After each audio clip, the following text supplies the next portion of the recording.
Quand les femmes prennent le pouvoir et qu'elles le prennent bien. Bienvenue chez le gros parleur de l'action et du ciné d'auteur. Bonjour à vous les cinéphiles et bienvenue dans cette critique poussiéreuse. Aujourd'hui on va parler du film She Shoots Straight, titre international, Justice sans sommation, titre français. Et je vais déjà partir sur ma petite théorie qui est peut-être complètement foireuse, à savoir que j'ai passé le titre original chinois dans Google Traduction pour voir ce qu'il me disait, et il m'a traduit ça par « femme royale » au pluriel. Et je me suis dit, tiens, ça c'est intéressant, parce que c'est un film qui parle, entre autres, de femmes dans la police, et tout d'un coup j'ai fait des liens, peut-être complètement faux, je me suis dit, est-ce que par femme royale, ils entendent là femme policière? Je m'explique. Si vous avez vu le film Royal Warrior, j'en ai fait une vidéo, donc le premier film de la saga In the Line of Duty, les personnages, on apprend à l'intro qu'elle dit « Je fais partie de la police royale de Hong Kong ». Donc le Royal Warrior, guerrier royal dans le sens la police royale. Donc là je me suis dit, est-ce que femme royale, ça veut dire femme flic en fait, d'une certaine manière. Voilà, c'est une théorie, j'espère qu'elle va être confirmée, s'il vous plaît, merci. Surtout que j'ai une autre théorie après, et elle est encore plus fumeuse. Donc, attention, on va aller par étapes. Le film est réalisé par Corey Yuen, qui est aussi, évidemment, à la chorégraphie, hein, Corey Yuen, puisque je rappelle qu'il sort de l'Opéra de Pékin, comme ses amis Sammo Hung, Jackie Chan, Yuan Biao, Yuan Hua, par exemple, qui fait le méchant dans le film. J'ai déjà parlé de lui dans un rôle de méchant, et Yuan Biao aussi, j'ai parlé de lui, mais dans un rôle de gentil, mais là, il est pas dans le film. Voilà, non mais pour dire qu'il est sorti de cette école-là, une école qui a donné beaucoup de jolis films d'action avec beaucoup de belles cascades dans le cinéma d'Hong Kong, et ça fait plaisir.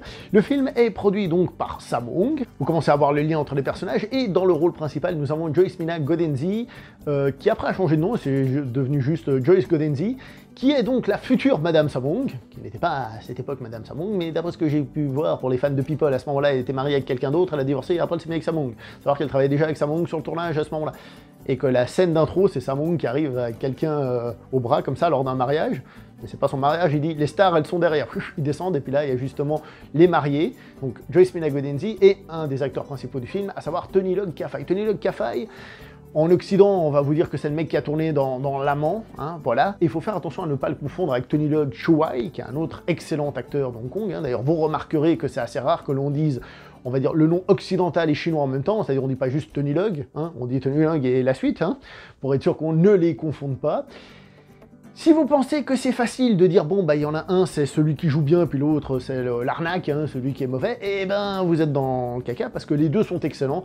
Tony Leung Chiu-wai, on l'a vu par exemple dans Infernal Affairs, on l'a vu dans Hardboiled, et Tony Leung Ka-fai, on l'a vu par exemple dans, je sais pas moi, dans She Shoots Straight, par exemple, hein, dans Justice sans sommation.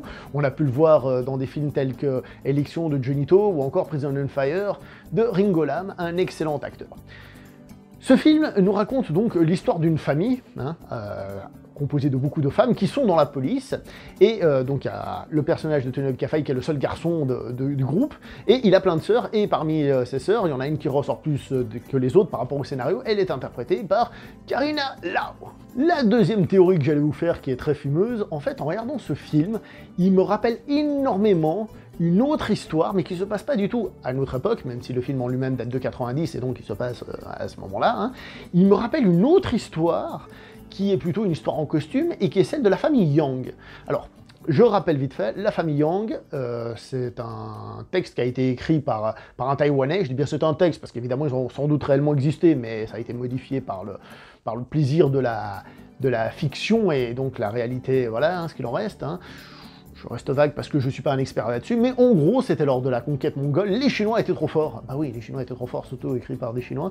Les Mongols n'arrivaient pas à conquérir le pays. Et ceux qui gardaient le nord, c'était donc la famille Yang, donc si je dis pas de bêtises, le père Yang et ses 7 fils. Hein, donc, pour ceux qui se demandent s'il y a des films qui sont basés là-dessus, vous pouvez regarder le film Les 8 diagrammes de Wulang, ou encore Les 14 Amazones, que je ressors souvent dans ce genre de vidéos, faut croire, je sais pas pourquoi, hein, d'ailleurs, qui raconte ce genre d'histoire. On va aller par étapes. Donc, ce général et ses 7 fils étaient dans le nord, et évidemment, les Mongols n'arrivaient pas à passer. Ils se sont fait trahir par quelqu'un en Chine, parce que ça c'est un truc classique de propagande, hein. On est tellement fort qu'on ne peut perdre qu'à cause de nous-mêmes. Mais si nous-mêmes on ne se trahit pas, ben, les méchants ils peuvent rien contre nous. En gros c'est ça. Donc ils se sont fait trahir, bam, ils sont presque tous morts, hein. Et justement l'histoire des 14 Amazones, c'est les femmes qui étaient restées à la maison, qui apprenant la mort de leur mari, ont pris leur armure, leur épée et tout ça, et qui sont partis faire la guerre aux Mongols. Pourquoi est-ce que je vous dis que ce film me fait énormément penser à cette histoire? Eh bien, parce que c'est la même chose, sauf que vous changez l'armée par la police. Alors oui, on ne nous dit pas qu'ils avaient 7 frères, et puis que ce sont les femmes des frères, ça y a pas, mais qu'est-ce qu'on a? On a un policier qui est le père de cette famille, qui est mort il y a des années, et tous les autres, c'est-à-dire le fils et les filles, sont dans la police. Ce père, on nous le montre comme quelqu'un de bien, c'est un bon flic, il aidait les gens, blablabla, hein, déjà, pour commencer. Et qu'est-ce qu'on nous dit là-dedans? Eh bien, justement, que finalement, c'est lorsque les hommes commencent à se faire maltraiter par les méchants, que les femmes prennent leurs flingues et vont faire finalement régner la loi. Donc je pense qu'il y a une grosse inspiration de cette histoire-là, bien que on ne soit pas obligé de la connaître pour apprécier ce film. Comme j'ai dit, c'est une théorie personnelle, mais je pense qu'il y a une inspiration, voire même si c'est une transcription de l'histoire de la famille Yang, et pas de bol, dans le film, la famille s'appelle Wang. c'est pas le même nom. donc la théorie en tant que telle, de manière carrée, n'a pas l'air de fonctionner, mais je pense quand même qu'il y a une grosse inspiration de ça. Avec ce que je viens de vous dire là, vous avez déjà une bonne idée de l'histoire, et en même temps, elle n'est pas très claire, c'est fantastique, comme ça vous savez à peu près, mais pas trop, comme ça vous pouvez vous laisser surprendre par ce film. Donc ce film, c'est ce qu'on appelle couramment un Girl with Gun, qui est donc, on peut dire, un sous-genre du cinéma d'action. C'est-à-dire, il y a l'action, il y a le kung-fu, il y a le kung-fu polar, et là on a un Girl with Gun, c'est donc quand les femmes sont à l'honneur, qu'elles sortent leurs flingues et qu'elles vont taper du méchant. Donc du coup, on peut se poser la question, est-ce que ce film est un kung-fu polar? Alors écoutez, il y a du kung-fu, mais c'est avant tout un vrai polar d'action où on se tire dessus. Des gunfights très à la hongkongaise, ce que je veux dire par là, c'est très physique. Alors pas à la John Woo, mais quand même très physique. C'est-à-dire que c'est pas juste planqué, je tire, bam bam bam, je tire dans tous les sens ou des trucs comme ça. C'est je tire, je saute, je fais une cascade, je ressaute, bam bam, je tire. C'est très physique. C'est des scènes d'action qui bougent énormément dans tous les sens et qui justement nous donnent énormément de belles cascades. Il y a du kung-fu, oui, sur la fin, il y aura du combat à main nue, ça je ne vous le cache pas.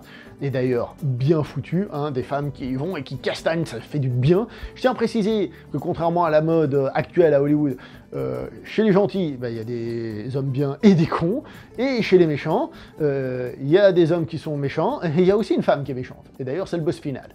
Ce film a aussi une particularité qu'on ne voit pratiquement plus au cinéma, celle où les méchants, ce sont des méchants. Ce que je veux dire par là, c'est que si quelqu'un les embête, hein, dans un gunfight, bam! Coup de feu dans la tête, il est mort.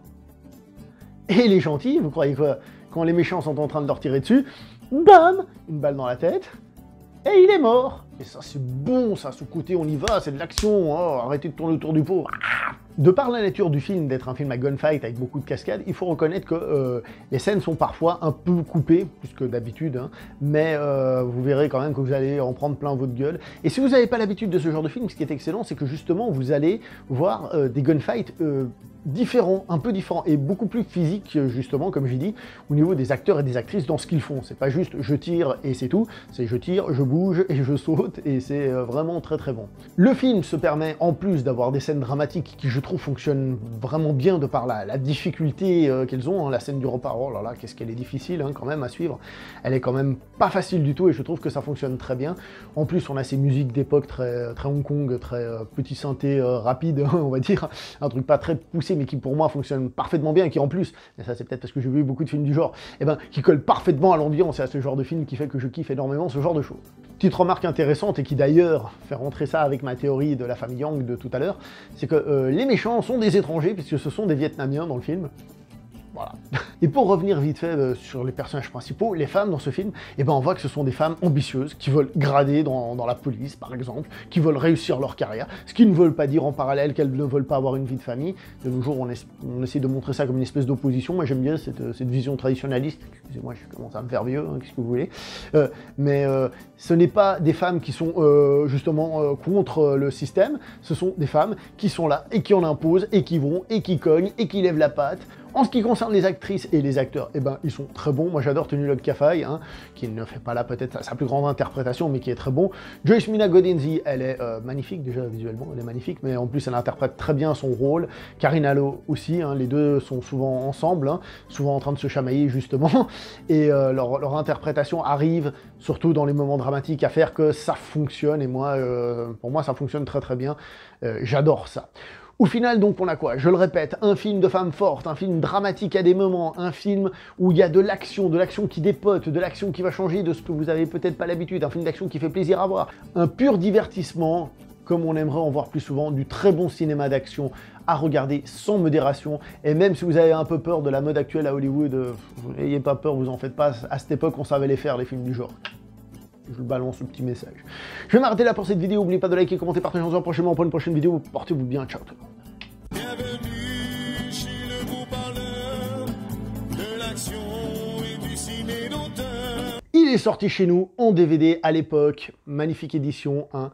N'hésitez pas si vous pouvez le voir, Justice sans sommation, Corey Yuen, tenez le café, Joyce Mila Godenzi, vous allez voir, foncez, c'est du tout.